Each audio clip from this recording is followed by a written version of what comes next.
அனைவருக்கும் வணக்கம். 3 முடிச்சு சீரியலில் இன்றைக்கி எபிசோடில் என்ன நடக்குதுன்னு தான் இந்த வீடியோவில் பார்க்க போகிறோம். கல்யாண மண்டபத்தில் போலீஸ் சூர்யாவை அரெஸ்ட் பண்ணுறதுக்காக வெயிட் பண்ணிட்டு இருக்கிறாங்க. அதை தெரிஞ்சுக்கிட்ட சூர்யா காரோட டிக்கியில் மறைஞ்சிக்கிட்டு கல்யாண மண்டபத்துக்கு வந்துட்டாரு. அதுக்கப்புறமா மேலே போகிற சூர்யா விவேக் கிட்ட லேப்டாப் ஓப்பன் பண்ணிட்டியா, அதுலேருந்து வீடியோலாம் எடுத்துட்டியா அப்படின்னு சொல்லி கேட்குறாரு. விவேக்கும் லேப்டாப் ஓப்பன் பண்ணிட்டேன், வா வந்து பாரு அப்படின்னு சொல்லி சொல்கிறாரு. அதுக்கப்புறமா ரஞ்சித்தோட லேப்டாப்பில் இருக்க சுரேகா ட்ரெஸ் மாற்றுற வீடியோவை சூர்யா பார்த்துடுறாரு. அதை பார்த்து ரொம்பவே கோவமான சூர்யா எல்லாத்தையும் எடுத்துகிட்டு கீழே வா அப்படின்னு சொல்லிட்டு எல்லாரையும் கூப்பிட்டுட்டு கீழே போகிறாரு. சூர்யாவையும் நந்தினியும் பார்த்த ரஞ்சித் இவங்க எப்படி தப்பிச்சு வந்தாங்க அப்படின்னு சொல்லி நினைக்கிறாரு. உடனே சீக்கிரமாக தாலியை கட்டணும் அப்படின்னு சொல்லிட்டு தாலி கட்ட போகிறாரு. உடனே சூர்யா வேகமாக போய் அந்த தாலியை தட்டி விட்டு ரஞ்சித்தை போட்டு அடிக்கிறாரு. அதை பார்த்து சுரேகா ரஞ்சித்தை ஏன் அடிக்கிற அப்படின்னு சொல்லி கேட்குறாங்க. உடனே சூர்யா லேப்டாப்பில் இருக்க வீடியோ ஓப்பன் பண்ணி சுரேகாவை காட்டுறாரு. அதை பார்த்து சுரேகா ரொம்பவே அதிர்ச்சி ஆகுறாங்க.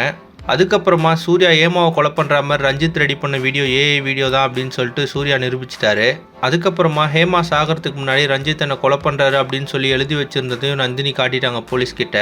இதெல்லாம் நடந்துட்டு இருக்கும்போது போலீஸ்கிட்ட கையும் களமா மாட்டிக்கிட்டமே அப்படின்னு சொல்லிட்டு அதிர்ச்சியில் இருக்க ரஞ்சித் என்ன பண்ணுறதுன்னு தெரியாமல் கன் எடுத்து சுரேகா நெத்தியில் வச்சிடறாரு. உடனே சூர்யாவும் அவரை தடுக்க முயற்சி பண்ணுறாரு. ஆனால் சூர்யாவால் முடியல.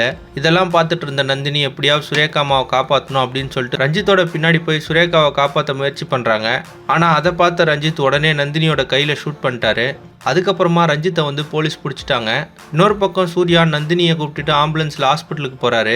இப்போ பார்த்தீங்கன்னா நந்தினி எப்போ பொழைச்சி வரப்போகிறாங்க, போலீஸ்கிட்ட மாட்டின ரஞ்சித்தோட நிலைமை என்ன அப்படின்றத அடுத்தடுத்த எபிசோடில் பார்த்து தெரிஞ்சுக்கலாம். இந்த மாதிரி 3 முடிச்சு சீரியல் அப்டேட்ஸ்க்கு நம்ம சேனலை சப்ஸ்கிரைப் பண்ணுங்கள், ஃப்ரெண்ட்ஸ் அண்ட் ஃபேமிலிக்கு ஷேர் பண்ணுங்கள். நன்றி.